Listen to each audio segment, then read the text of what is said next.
సమ్మక్క సారక్క బంగారంలో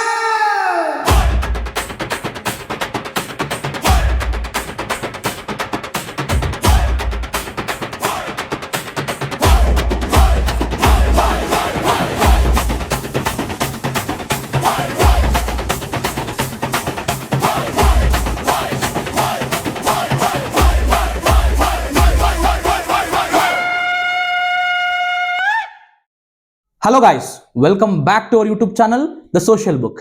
ఇప్పుడు నేను చెప్పబోయే చరిత్ర ఒక వ్యక్తి గురించో లేదా ఒక వ్యవస్థ గురించో కాదు. ఇది ఒక తెగ కథ. ఆ తెగను రక్షించిన ఒక కుటుంబ కథ. అలా అనేది మన అందరి కుటుంబం లాంటి కథ అస్సలు కాదు. 750 ఏళ్ల చరిత్ర.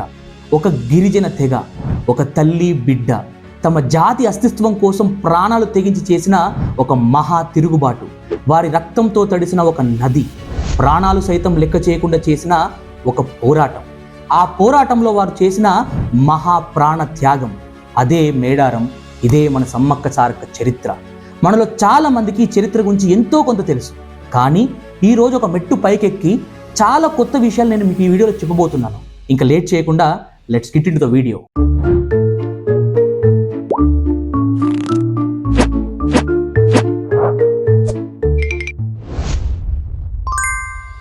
మనం కథలోకి వెళ్లే ముందు అసలు మేడారం అనే పేరు ఎలా వచ్చింది, దీన్ని ఒకప్పుడు ఏమని పిలిచేవారనే విషయాలు మనం చూస్తే, నిజానికి 750 ఏళ్ల కిందట ఇది ఈ రోజు మనం చూస్తున్నట్టుగా అస్సలు లేదు. అప్పట్లో ఇది ఒక చిన్న మారుమూలు గ్రామం. దీన్ని మేడారం గూడెం అని పిలిచేవారు. సాధారణంగా గిరిజన భాషలో కొండల మధ్య అడవుల లోపల ఉండే చిన్న చిన్న నివాస ప్రాంతాలను గూడెం అంటారు.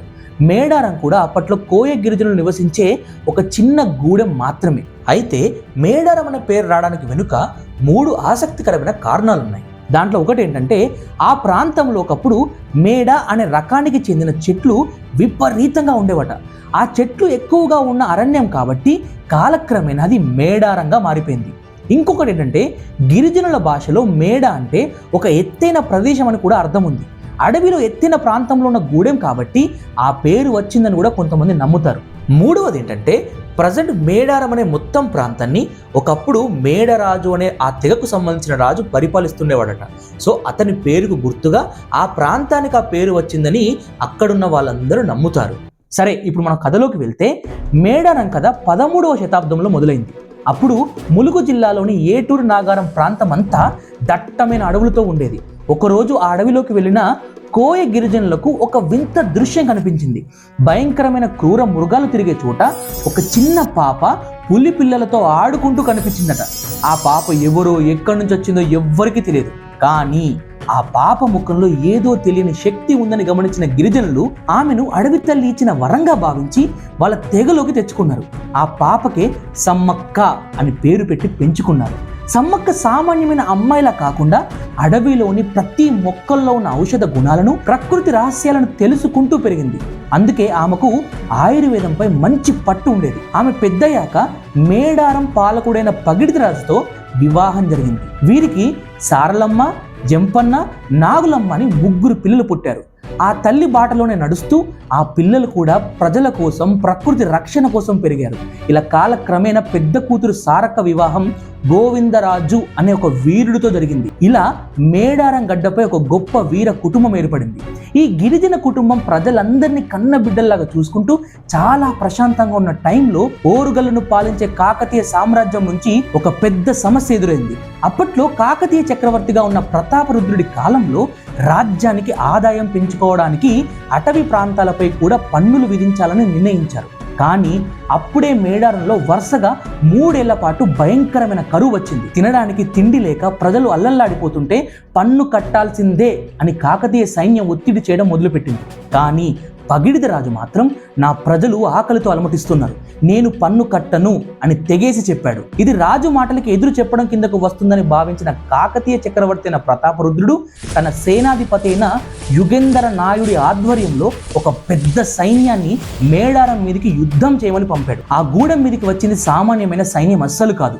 అజేయమైన ఓరుగల్లు కాకతీయ సామ్రాజ్యం. ఒకవైపు గుర్రాలు, ఏనుగులు, పదునైన కత్తులతో వేలాది మంది సైన్యం. మరోవైపు కేవలం తన అడవిని, ఆత్మగౌరవం నమ్ముకున్న గిరిజన బిడ్డలు. అసలు పోలికే లేని యుద్ధం అది. మేడారం దగ్గర ఉన్న లక్ష్మణాపురంలో ఆ భయంకరమైన యుద్ధం మొదలైంది. యుద్ధం ఒకేసారి మొదలవ్వకుండా ఒక వ్యూహం లాగా పక్కా ప్రణాళికతో సాగింది. ముందుగా పగిడిదరాజు, గోవిందరాజులు తమ సైన్యంతో శత్రువులను ఎదుర్కోవడానికి వెళ్ళారు. వారికి కొంత దూరంలోనే సంపెన్న వాగు సమీపంలో జంపన్న తన సైన్యంతో కాపలాగా ఉన్నాడు. ఎప్పుడైతే పగిడిదరాజు, గోవిందరాజులు వీరమరణం పొందారో శత్రువుల కళ్ళు ఆ వాగు దగ్గరున్న జంపన్న మీద పడ్డాయి. ఒకేసారి వేలాది మంది దాడి చేయడంతో జంపన్న తీవ్రంగా గాయపడ్డాడు. కానీ శత్రువుల చేతికి చిక్కి బానిసగా చనిపోవడం ఇష్టం లేక అతను ఆత్మార్పణ చేసుకోవడానికి సంపెంగ వాగులో దూకాడు. అతని రక్తంతో ఆ వాగు ఎర్రగా మారిపోయింది. ఇప్పుడు మనం ఆ వాగుని జంపన్న వాగు అని పిలుస్తున్నాం. అయితే జంపన్న మరణ వార్త తెలియగానే మేడారగూడెం నుండి సారక్క యుద్ధ రంగంలోకి అడుగుపెట్టింది. ఆ తల్లి పోరాటానికి శత్రు సైన్యం వణికిపోయింది. కానీ గాయాల వల్ల సారక్క పోరాడలేని స్థితికి చేరుకున్న సమయంలో సమ్మక్క రంగంలోకి దూకింది. సమ్మక్క రౌద్ర రూపాన్ని చూసి కాకతీయ సైన్యం భయంతో వెనకడుగు వేసింది. అప్పటికే తీవ్రంగా గాయపడిన సారక్క మెల్లగా కన్నెపల్లి వైపు వెళ్ళి అదృశ్యమైపోయింది. అయినా కూడా సమ్మక్క ఆ ప్రళయ తాండవాన్ని ఆపడం ఎవ్వరి వల్ల కాలేదు. చివరకు శత్రు సైనికులు వెనుక నుండి పొడవైన ఈటెలతో ఆమెను పొడిచారు. ఒళ్ళంతా రంధ్రాలే, రక్తం దారులుగా కారుతున్నా కూడా శత్రు సంహారం చేస్తూనే సమ్మక్క చిలుకలగుట్ట వైపు వెళ్ళిపోయింది. ఆ తల్లిని వెతుక్కుంటూ వెళ్ళిన గిరిజనులకు అక్కడ సమ్మక్క కనిపించలేదు. కానీ ఆమె వెళ్ళిన దారిలో ఒక పులి అడుగు జాడలు కనిపించాయి. ఆ పులి అడుగు జాడల పక్కన ఒక కుంకుమ భరిణె మాత్రం కనిపించింది. ఆ తల్లి తన మానవ శరీరాన్ని వదిలి ఆ కుంకుమ భరిణె రూపంలో ఆ అడవిలోనే ప్రకృతిలో కలిసిపోయిందని గిరిజనులు నమ్మారు. అందుకే నేటికి మేడారంలో విగ్రహం ఉండదు. ఆ కుంకుమ భరిణెని అమ్మవారి రూపంలో భావించి ప్రాణంగా పూజిస్తారు అక్కడి వాళ్ళు. అయితే యుద్ధం ఆగిపోయినా కూడా ప్రతాపరుద్రుడి మనసు మాత్రం ప్రశాంతంగా లేదు. అదే రోజు రాత్రి కాకతీయ చక్రవర్తికి కలలో కాకతీదేవి సాక్షాత్తు సమ్మక్క రూపంలో కనిపించి అన్యాయంగా సామాన్య గిరిజన బిడ్డలపై యుద్ధం చేయడం వల్ల కలిగే వినాశనాన్ని చూపించింది. ఆ దైవిక హెచ్చరికతో కళ్ళు తెరుచుకున్న చక్రవర్తి వెంటనే యుద్ధాన్ని విరమించి మేడారగూడెంపై ఉన్న పన్నులన్నింటినీ రద్దు చేశాడు. ఇక ఇదంతా విన్నాక మనకు ఒక డౌట్ రావచ్చు. అసలు జాతర రోజున సమ్మక్క సారలక్కలు మేడారం గద్దె మీదకి ఎందుకు వస్తారు? అక్కడే ఒక గొప్ప ఎమోషనల్ కనెక్షన్ ఉంది. అదేంటంటే మేడారంలో ఉన్న 4 గద్దెల్లో 2 గద్దెలు మరి ఎవరివో కాదు, ఆ యుద్ధంలో వీరమరణం పొందిన పగిడిదరాజు మరియు గోవిందరాజులవి. తమ కోసం ప్రాణాలు అర్పించిన భర్తలను కలవడానికి ప్రతి జాతరకు సమ్మక్క చిలకలగుట్ట నుండి, సారక్క కన్నపల్లి నుండి విడివిడిగా వచ్చి మేడారంలోని ఆ గద్దెలపై తమ భర్తలను కలిసి కొలువు తీరుతారు. అందుకే ఆ 2 గద్దెలు కలిసినప్పుడే జాతర పూర్తవుతుంది. కానీ ఈ జాతర ఎప్పుడు ఇలాగే ఒకే చోట జరగలేదు. నిజానికి 1950 కంటే ముందు వరకు ఈ జాతర మేడారం దగ్గరలో ఉన్న బయ్యకపేట అనే గ్రామంలో జరిగేది. ఎందుకంటే అప్పట్లో మేడారం అంటే ఒక దట్టమైన అడవి. అక్కడికి వెళ్ళడానికి సరైన దారి కూడా ఉండేది కాదు. కనీసం మనుషులు నడవడానికి కూడా వీలు లేనంత దట్టమైన అరణ్యం అది. కానీ గిరిజన పూజారులు మాత్రం ఒక విషయంలో గట్టిగా నిలబడ్డారు. మా తల్లులు అదృశ్యమైన పుణ్యక్షేత్రం మేడారంలో ఉంది, దారి లేదని అమ్మలను దూరం చేయకూడదు, ఆ తల్లుల దగ్గరికి మనం వెళ్ళాలని నిర్ణయించుకున్నారు. మొండి ధైర్యంతో అడవిని దాటుకుంటూ కష్టాలను ఓర్చుకుంటూ జాతరకు అసలైన మేడారం గడ్డపైకి తీసుకొచ్చారు. అలా ఒక మారుమూల అడవి గూడెంలో మొదలైన ఈ జాతర ఈరోజు ఆసియాలోనే అతి పెద్ద గిరిజన పండుగగా మారి కోట్లాది మందిని తన వైపు తిప్పుకుంటుంది. ఈ చరిత్ర మనలో చాలా మందికి తెలుసు. కానీ మా రీసెర్చ్లో మాకు కనిపించిన కొన్ని స్ట్రాంగ్ కనెక్షన్స్, అసలు ఎవరు ఊహించిన నిజాలు ఇప్పుడు మీకు చెప్తాను వినండి. Observation number 1. పురాణాల ప్రకారం దుర్గామాత మహిషాసుని సంహరించాక వనదుర్గాగా మారి అడవిలోని ప్రకృతిలో కలిసిపోయింది. ఇక్కడ ఒక వింత ఏంటంటే సమ్మక్క కూడా గిరిజనులకు మొదటిసారి కనిపించింది పులి పిల్లలతో ఆడుకుంటూనే. సో మేము చూసిన దాంట్లో దుర్గామాత వాహనము సింహంతో పాటు పులి కూడా కొన్నిసార్లు కనిపిస్తుంది. సో ఇక్కడ పాయింట్ ఏంటంటే సమ్మక్క కూడా దొరికింది పులి పిల్లల మధ్య ఆడుకుంటూనే. అందుకే ఆ శక్తి ఇక్కడ సమ్మక్క రూపంలో జన్మించిందని కొందరు నమ్ముతారు. Observation number 2.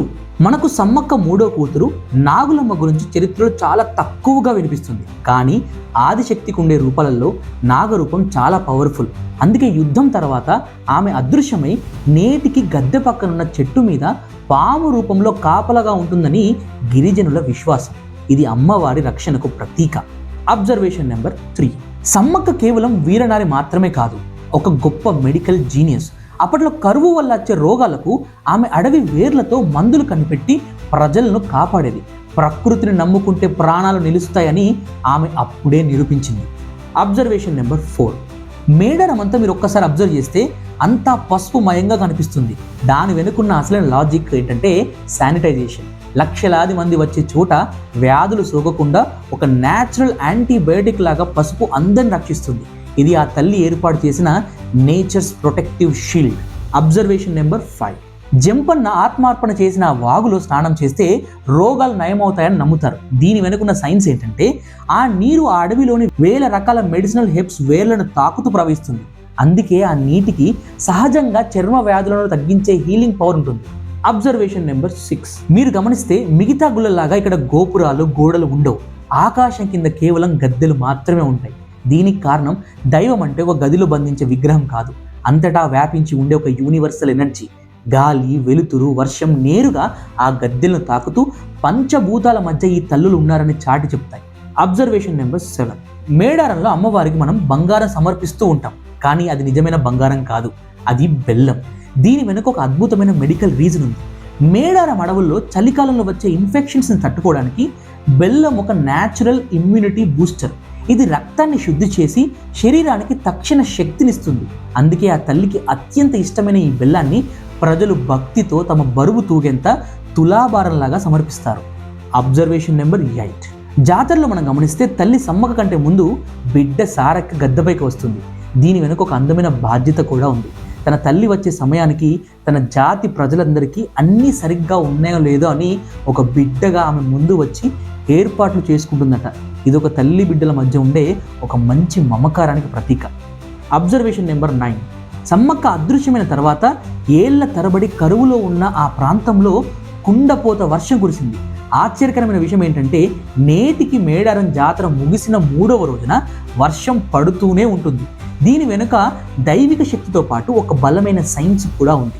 జాతరలో లక్షలాది మంది వాడే వంట కట్టెల పొగ ధూపం గాలిలో కలిసి మేఘాలు ఏర్పడేలా చేస్తాయి. ఆ వేడి గాలి పైకి వెళ్ళి చల్లబడటం వల్ల వర్షం కురుస్తుంది. దీన్ని మనం సైన్స్లో క్లౌడ్ సీడింగ్ లాంటి ఎఫెక్ట్ అనుకోవచ్చు. అంటే ఆ తల్లి తన అడవి బిడ్డలకు వ్యాధులు రాకుండా ప్రకృతి శుభ్రం చేయడానికి వర్షం రూపంలో మళ్ళీ వస్తుందని గిరిజనులు నమ్ముతారు. ఇది భక్తికి ప్రకృతికి ఉన్న ఒక విడదీయలేని బంధం. ఇంత పెద్ద చరిత్ర ఉన్న మేడారం అడుగడుగున ప్రకృతితోనే మమేకమై ఉంటుంది. కానీ 1990లో ఈ ప్రకృతి ఆరాధనను విగ్రహారాధనగా మార్చాలని ఒక ప్రయత్నం జరిగింది. మేడారంలో కూడా వేరే పెద్ద ఆలయాలలాగే సమ్మక్క సారక్క విగ్రహాలను ప్రతిష్ఠించాలని భావించారు. కానీ గిరిజన పూజారులు అందుకు ఒప్పుకోలేదు. మా తల్లులు అడవిలో కలిసిపోయారు, ఆ గాలిలో ఆ మట్టిలో వారు ఉన్నారు, వారిని విగ్రహాల్లో బంధించలేదు అని ఆ ప్రయత్నాన్ని అడ్డుకున్నారు. వారి పట్టుదల చూసిన తర్వాత చివరికి అప్పటి అధికారులు కూడా ఆ నిర్ణయాన్ని వెనుకకు తీసుకున్నారు. దీన్ని బట్టి మనం అర్థం చేసుకోవాల్సింది ఒకటే, ఇక్కడ దైవం అంటే కేవలం ఒక రూపం కాదు, అది ఒక ప్రకృతి. మనకు ఏదైనా కష్టం వచ్చినప్పుడు లేదా ప్రకృతికి ఏదైనా ఆపద కలిగినప్పుడు ఆ ఆదిశక్తి ఒక అవతారంగా మన మధ్యకు వస్తుంది. ఒకప్పుడు వనదుర్గగా అడవులను కాపాడిన, కరువు సమయంలో సమ్మక్కగా వచ్చి గిరిజనుల ప్రాణాలు నిలబెట్టిన ఆ శక్తి ఇచ్చే సందేశం ఒకటే, ప్రకృతిని ప్రేమిస్తే అది మనల్ని అమ్మలాగా కాపాడుతుంది. కోట్లాది మంది జనం, దట్టమైన అడవి, విగ్రహాలు లేని గద్దెలు, ఇవన్నీ మనకు చాటి చెప్పే ఒక గొప్ప సిద్ధాంతం ఏంటంటే nature is the supreme God. అందుకే మేడారం కేవలం ఒక జాతర కాదు, ఇది ఒక జీవన విధానం. మనం ప్రకృతిని ప్రేమిస్తే అది మనల్ని కాపాడుతుంది. నేచర్ని ప్రేమిద్దాం, మన హిస్టరీని కాపాడుకుందాం. జై సమ్మక్క, జై Sarakka. That's it for this video friends. మళ్ళీ కొత్త టాపిక్తో నెక్స్ట్ వీక్ మీ ముందుకు వస్తాను. Until then keep supporting us. Subscribe చేయడం మాత్రం మర్చిపోకండి. Thank you very much. జై హింద్, జై భారత్.